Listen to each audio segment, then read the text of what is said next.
gadgets are hooked up and running.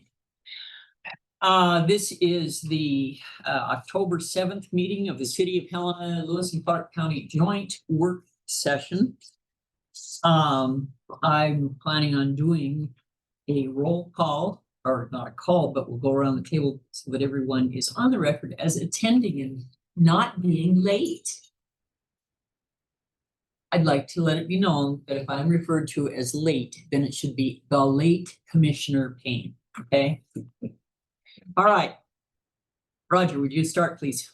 I'm Roger Valtz. I'm the Chief Administrative Officer of the county. Tim Burton, City Manager, Helena. Nadine, City Commissioner. Wilmot Collins, City Mayor. Andy Shurtleff, City Commissioner. Candace Payne, Chair of the County Commission. Tom Rolfe, County Commission. Sean Logan, City Commission. Melinda Reed, City Commission. Andy Hunthausen, County Commissioner. David Knopke, the Transportation Systems Director for the city. Ty Weingartner, the Greater Helena Metropolitan Planning Organization Manager. Corey Bailey, on the police department. Thank you all.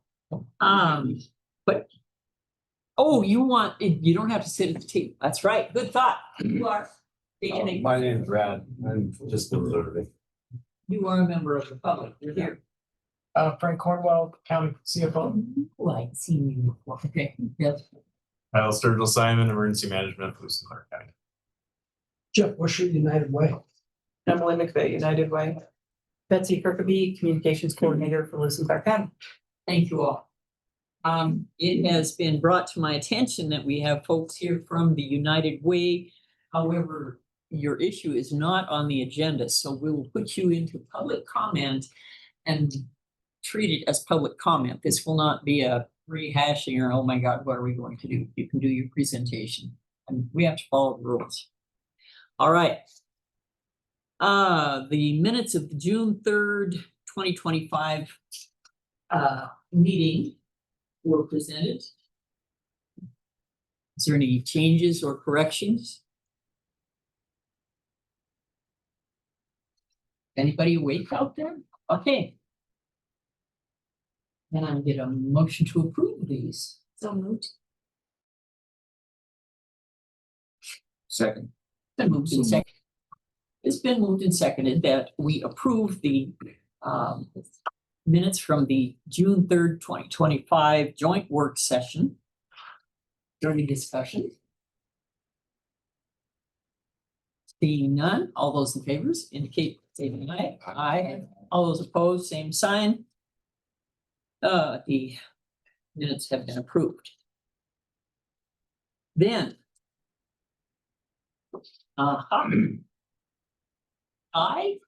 we are here to hear what you've got to talk to us about the Greater Helena Metropolitan Planning update. Thank you, Chair Payne. I appreciate it. Thank you all for being here and now this opportunity for me to talk to you about the Greater Helena area's Metropolitan Planning Organization long-range transportation plan. And really, this is the first major initiative that the MPO has taken on since our creation back in 2023. Specifically, if I may start and just kind of talk about what is a long-range transportation plan. Well, first, that this is a Federal Highway Administration mandated planning document that every MPO in the country has to create.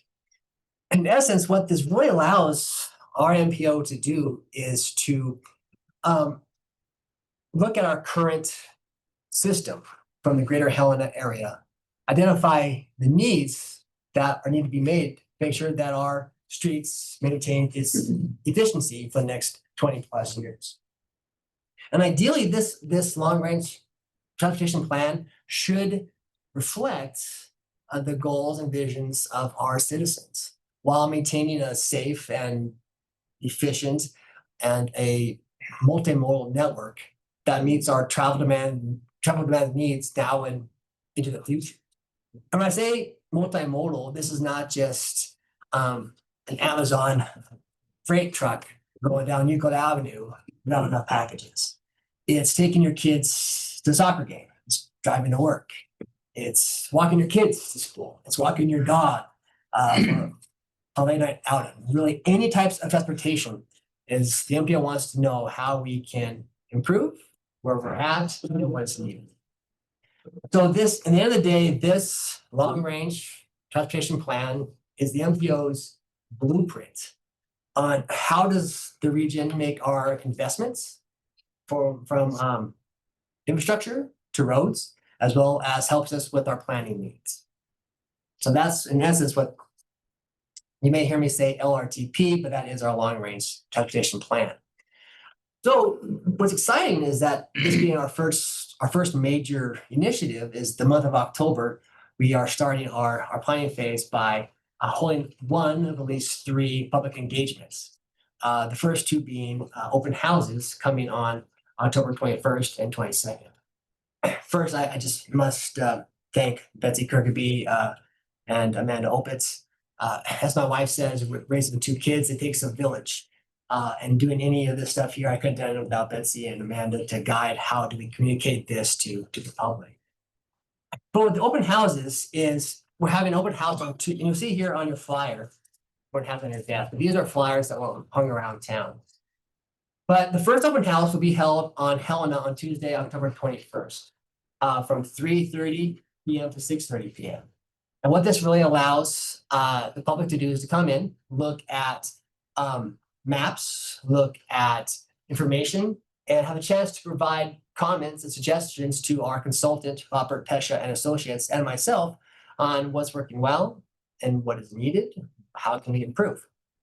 We will hold the exact same event on October 22nd on a Wednesday, but this time at the East Helena Firemen's Recreation Hall. It's the exact same event, but wanted to make sure that we had enough areas that people who could attend in person if they wanted to.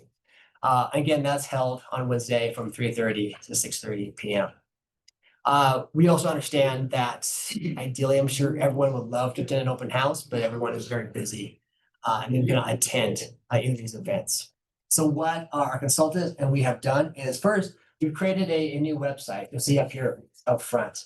Hopefully that you will see is that this branding tries to incorporate the City of Helena, Lewis and Clark County, and the City of East Helena. But with, thank you, Brandy. With our website too, is we're asking for the public to can submit comment via our online commenting map. So this is very similar to what you would see at an open house, this time using technology, where a member of the public could view the map of the greater Helena area, which you'll see here outlined in the dots. Could submit any comment on this map and basically put in this area, I think is a bike comment, it's a commuter comment, it's a walking comment, how can we improve the Helena? This map will be open to the end of October. And again, this also is an online virtual house where you'll see the same information that you'll be seeing at these 2 events.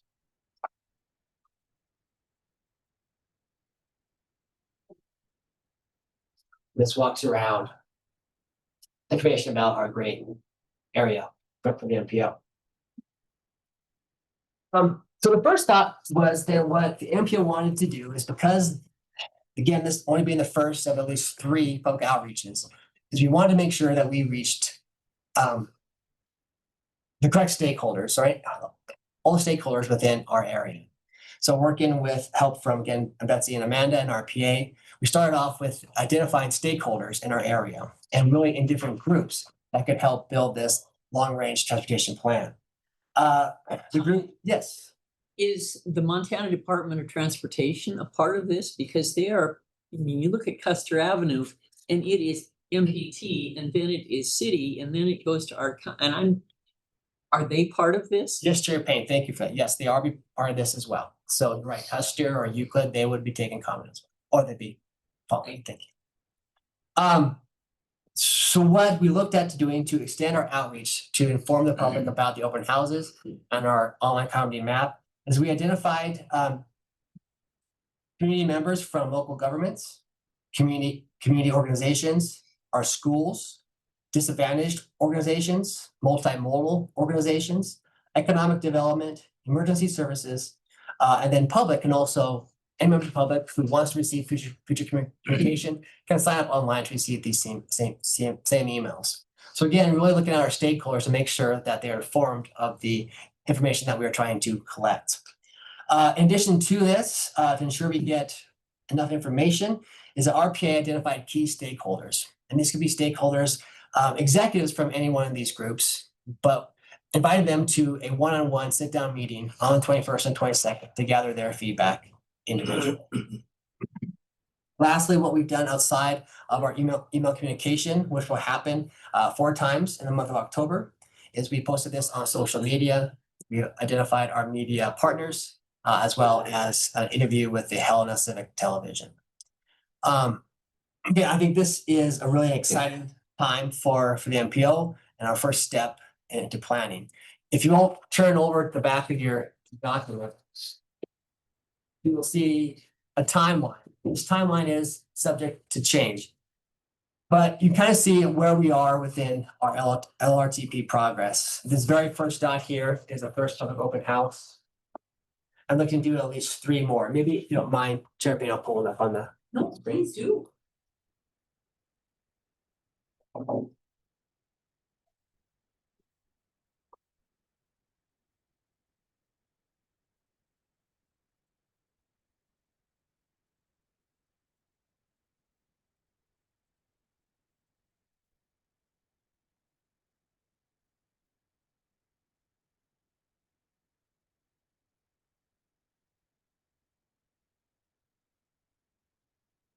So if you all can see this map, might make it a little bit easier than reading it on the back of your paper. But we are right here in the month of October for our first public open house. As of now, we'll schedule another open house in January and in May. We could always add additional open houses depending upon how the project is going. But if you look at it from a timeline, it's from where we're starting today, is we're looking to get our final long-range transportation plan in September of 2026. So I think what the message here is, we are just now starting our public engagement. We still have almost a year to make sure that we get it right and have a final document. That's really all I had to share in a quick 10 minutes. Sorry if I sped through that, but is there any questions I can help answer or address? Go ahead, Commissioner. Thank you, Chair Payne. Just a question. I've gotten this a couple of times. When the plan is complete in 2026, how do projects move from paper to action? What does the process look like? I know we have the MPO, but for people who are not engaged in the intricacies of all of that, can you explain just a little bit conceptually about how the ideas from now come to life? Yeah, absolutely. Thank you, Commissioner Reed. So the MPO is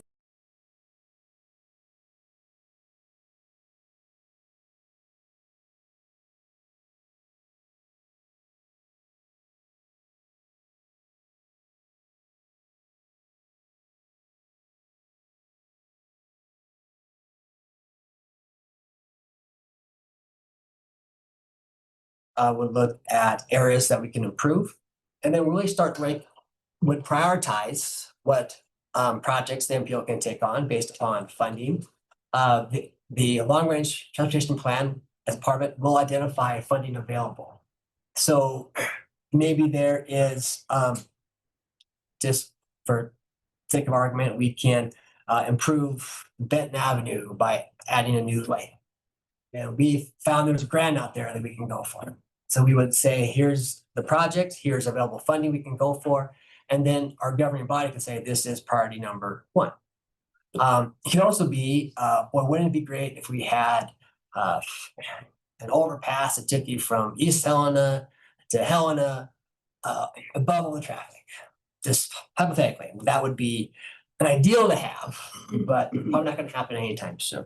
So our governing body would prioritize working with each entity of the MPO to say, these are the projects that are special to us. This is the funding we know we can get or available. And we'll keep on going down the list to make sure those projects are implemented. Thank you, Madam Chair. Madam Chair. Yes. Ty, I wonder, this is something that I think to us to learn. Can you talk a little bit about how the funding actually comes and that it's really only for our staffing and planning, Absolutely. which I think leads into what you just talked about. Yes, so the Metropolitan Planning Organization, we are funded by, we're funded by the federal government, which is called planning funds. And these planning funds only go towards one, funding my position, as well as funding the long-range transportation plan, or any other plan that the MPO decides we want to create. Safe routes to school, a comprehensive safety action plan, any plan we have moving into the future. What the federal funding does not provide is for specific projects.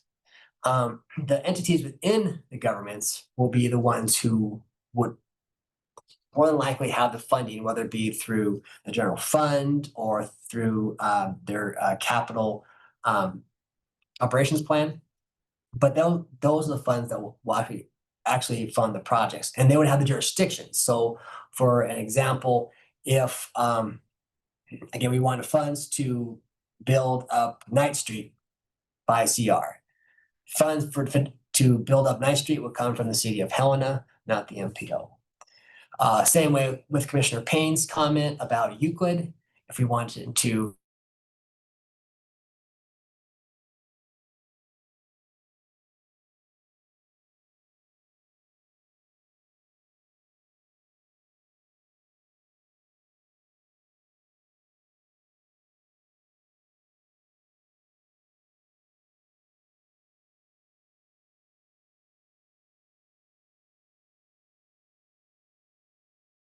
MPO, apply for this grant, and we would associate it to a project built into the long-range transportation plan.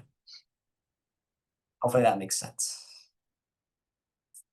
So basically, we have this great plan, but it's unfunded at this point. The only thing that is funded is you. Well, the plan is funded. So the federal government pays for us to build this long-range transportation plan.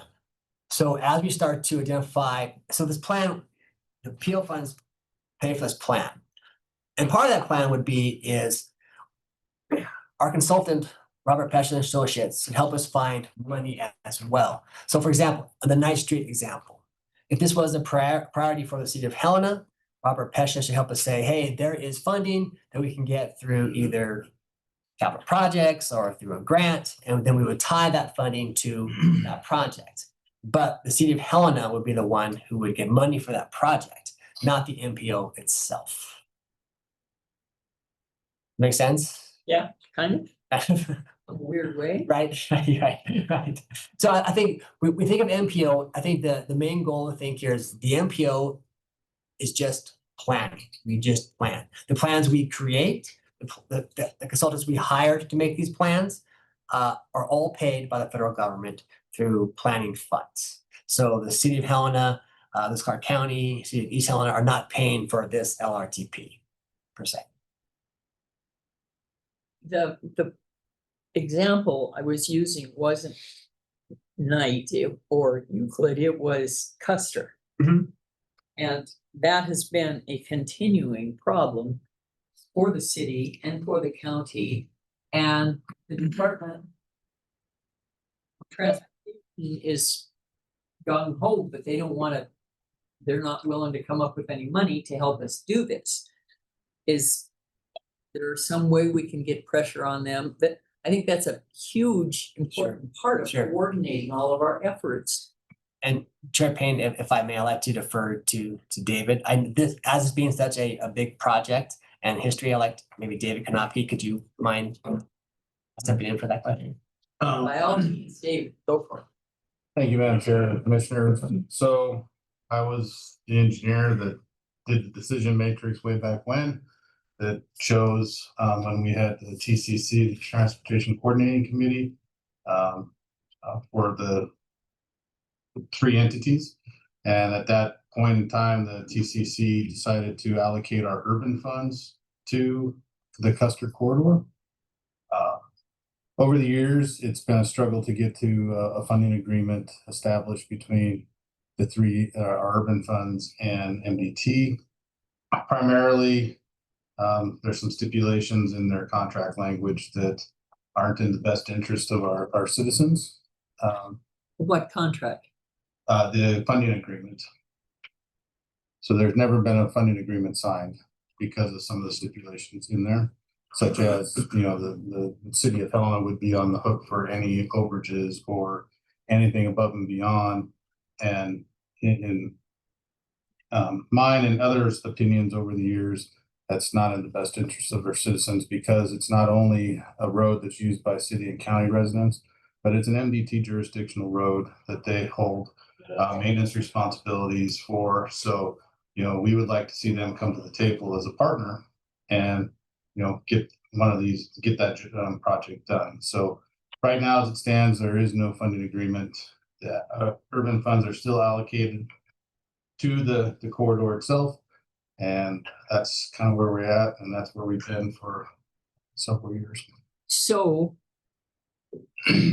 we've gone from the Transportation Coordinating Committee, which ran out of gas because we can't get DOT to play ball. So now we're going to start a new operation, the MPO, and we think things are going to change. So Chair and Commissioners, the TCC had to be dissolved once we became designated as MPO. Once we reach the 50,000. Yes. So Okay, thank you. we kind of morphed from the TCC to the MPO. Yes, ma'am. Just a brief comment, I think on that point of Director Kanaki, you know, I think the city has been of the opinion that we're not gonna, we're not going to, and there's no actual way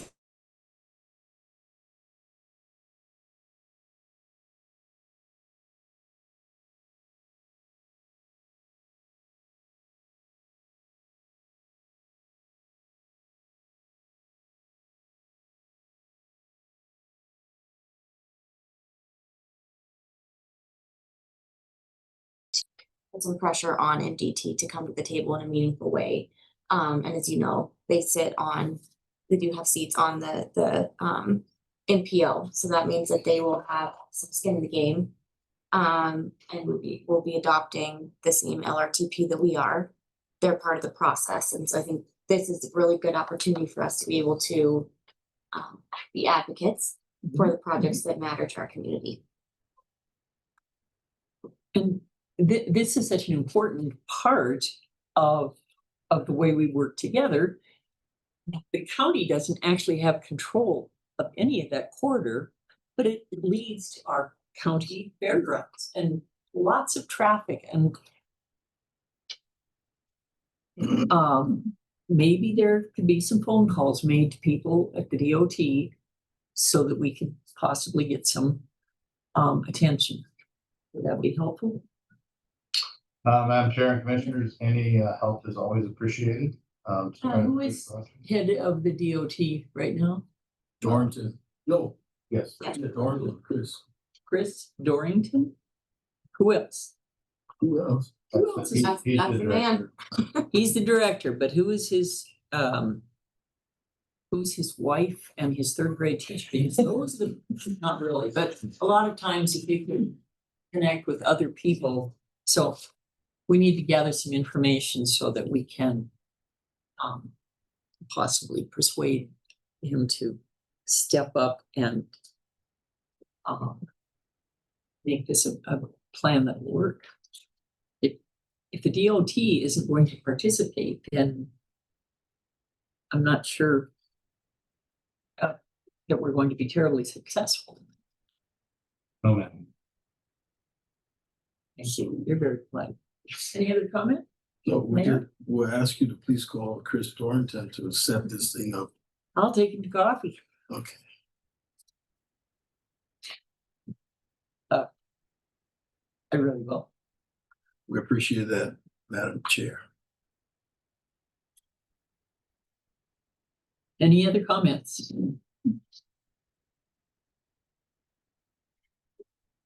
Andy, Commissioner Just a Untitled. chair. Andy has been doing this for 18 years and he's a lot better at it than I am, so. Chair Payne, commissioners, just to just a comment about the MPO and the planning piece, and that's really what we're talking about today and what this is. I think from a global perspective and Custer aside, looking at all projects and priorities that we have, if we have a great planning document or planning documents, it allows us to be closer to shovel ready, if you will, so we can have that prioritization in place. We can then be more focused about how we go after dollars that are available, whether it's state dollars or federal dollars. And it gives us that opportunity to say, hey, we've got a solid plan, we're following our plan, this is our next priority, and we need your help to get it done, rather than we're going after money for this or that, whatever. So this planning piece is so important, and that's what the MPO provides us. So the dollars that provide Ty's position, I mean, it just really makes a difference to be able to focus on that and do it together. It keeps us together as well, which is important. So Ty, didn't you say that there is a member of our MPO that is from the DOT? Yes, Chair Payne. We'll be at our meeting on Thursday. Yes, Chair Payne. And who is that? Jim Winninger. He is the administrator of, I think, David, help me out here, I'm sorry, out of Great Falls. What's his, Jim's actual title? I remember. Yeah, he's the district. Thank you. it's a good guy. Any other comment?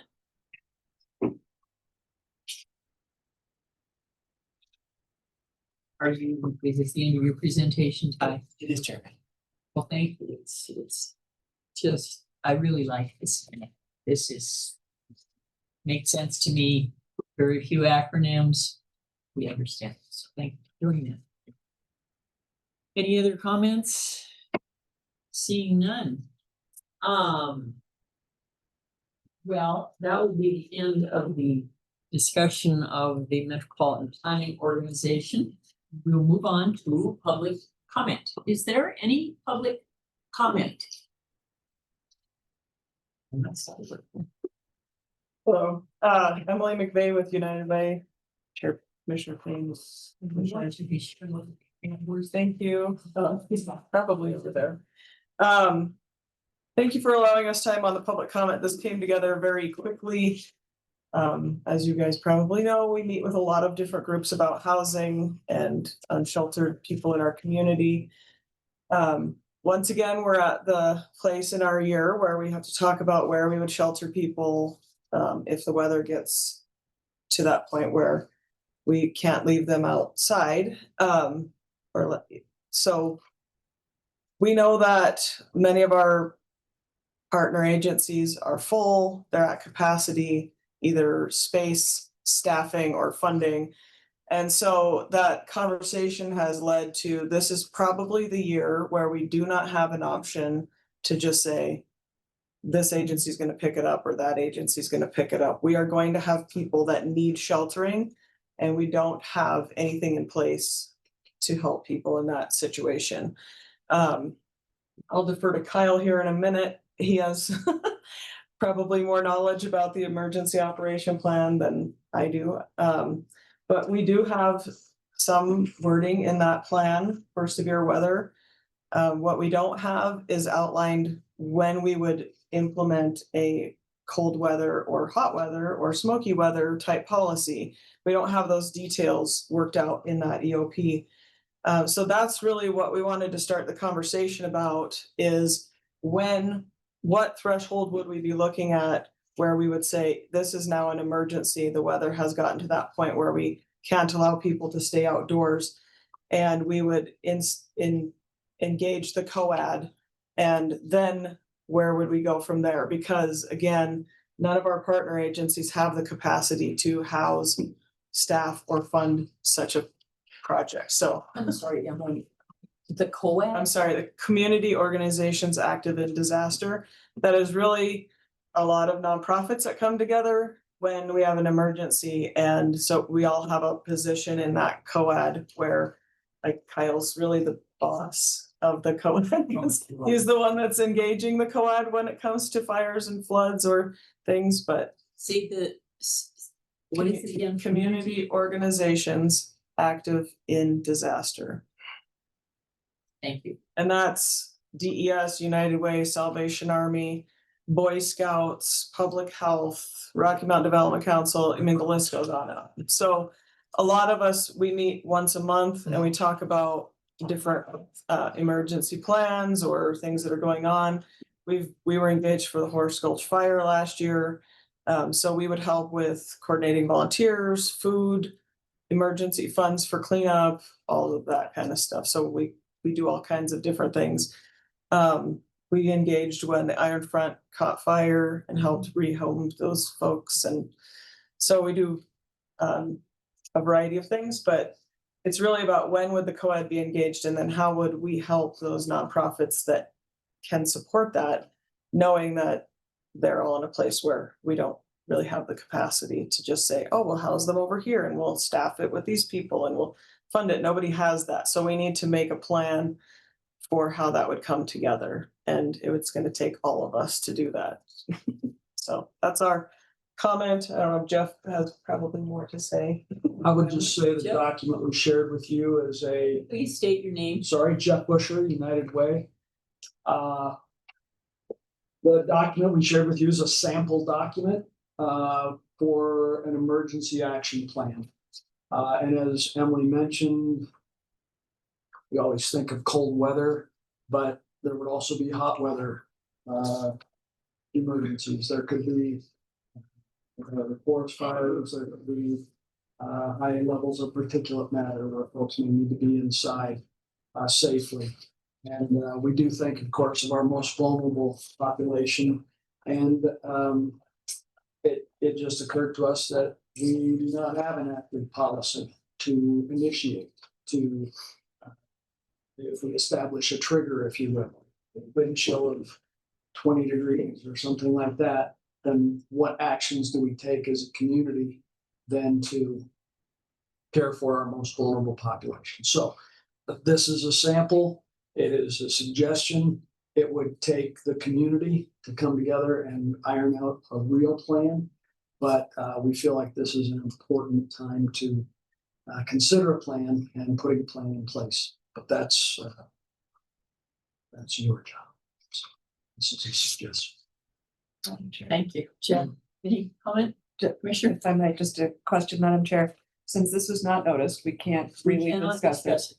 Can I ask that we have this on our agenda for next month so we can discuss Certainly it? can, and that would be appropriate because then we can give notice, but today we cannot.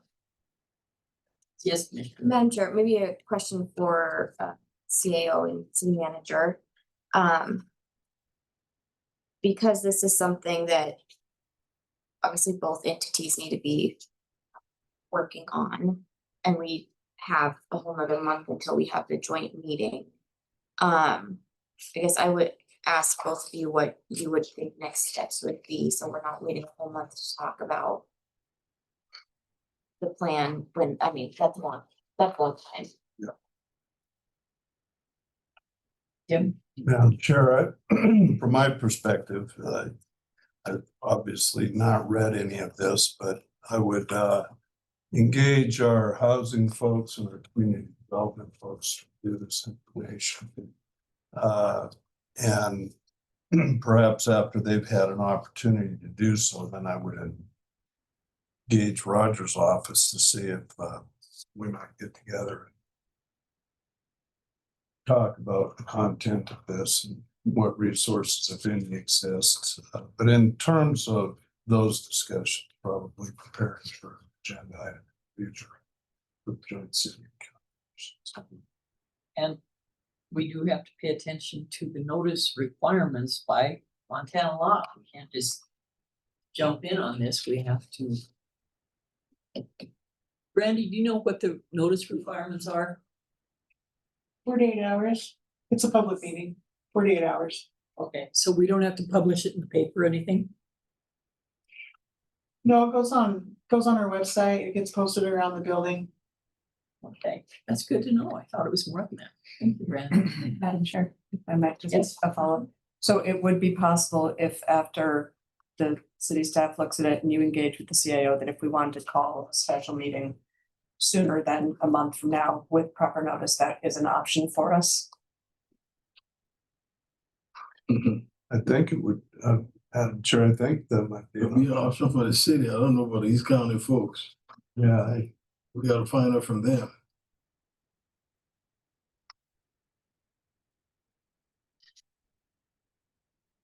Mr. Sherwood? Sure. Yeah. I would prefer that. That would just be my thought, was to do either a special meeting. So we could do it sooner. We've got only a couple more weeks, maybe until it starts turning. You're such an optimist. Yes. Thank you. So. Can we do a motion, even though this is just public comment? Chair Payne, Mr. Hunthouse? I don't think we need to, but Commissioner Dean's question was to both guys, and I was gonna comment after Roger had an opportunity to kind of give the county perspective, what he thinks might be. Roger? If you want, I mean, the question was asked to you, so if you don't want. No, I'm glad to. I guess I know this has already been stated, but this is public comment. Yes. Yeah. It is. And as you know, our legal counsel has advised us not to make decisions and not to discuss items under Not to public comment. discuss. So I'm sorry I have to state that, but I feel like I need to. Okay. Yeah. So anytime our county commissioners indicate that you have a priority item that you want us to work on, we will work on it. I want to be clear about that. And if the county commissioners want us to prioritize this, and if you desire to have a special meeting, we can have a special meeting. All we have to do is meet the notice requirements that you've already heard a little bit about. And there are many opinions about these types of issues and sheltering, and we are respectful of all of them. And if the county commissioners indicate that you want us to spend time and resources developing a plan and following up on this sheltering issue, it sounds like, then we will absolutely do so. But I'll close by saying again, this is public comment, and we've been advised to take public comment and not have discussions. That's right. So. And darn lawyers. So Mr. Chair Payne. Hunthouse, yes. now I comment just similar to what Mr. Burton brought up, just that we ask our leadership to take it under advisement and Move on. meet with our staff that would be working on these types of issues and bring back a recommendation to us. So I think that's not really discussing it or making a decision. It's asking them to look into it for us. I think the So concern is our next meeting isn't scheduled until November. And the chances are pretty good we're gonna have some bad weather before that. So, and take this public comment under advisement, go back to our little areas of expertise, ask our staff to gather information, and possibly next week, after we've gathered the information from everybody, and we could possibly notice a meeting where we can discuss that neatly. The criteria that our county attorneys have laid out. Chair Payne, you're looking at me. So, okay. You If, talked to Nico and the guys. on absolutely. So again, we're not supposed to make any kind of decision or a plan under public comment that wasn't noticed. I'm sorry to be so repetitive. I would suggest we just follow up after this meeting, and I'll talk to the county commissioners, and if there's a desire to have a special meeting, then we will have a special meeting. It's just that simple. With that in mind, is there any further public comment? See, yep, I planned on not saying anything. Brad Monty. stand up. Brad Monty. I run recovery after sobriety camp. Last year, me and 5 brave individuals spent some time went outside. We were able to do that because we were blessed with a very mild season. I don't think we're going to be blessed this year. But body bags are cheaper than solutions. I just want to make people aware of what we're talking about. I hope that you guys can come up with some kind of solution, but I just want to make sure that you know the importance of the coming up with a solution. We may end up with people dead this year if they have nowhere to go. Sorry. I just wanted to say that. I know it's shock and awe, but maybe that's what it takes. Because I don't want to see anybody die. And that's what we're gearing up for if we have a bad winter. Thank you for your public comment. Is there any further public comment? Seeing no public comment, according to this agenda, I believe I'm supposed to be asking for agenda items for the Tuesday, November 4th, 2025 joint work session. And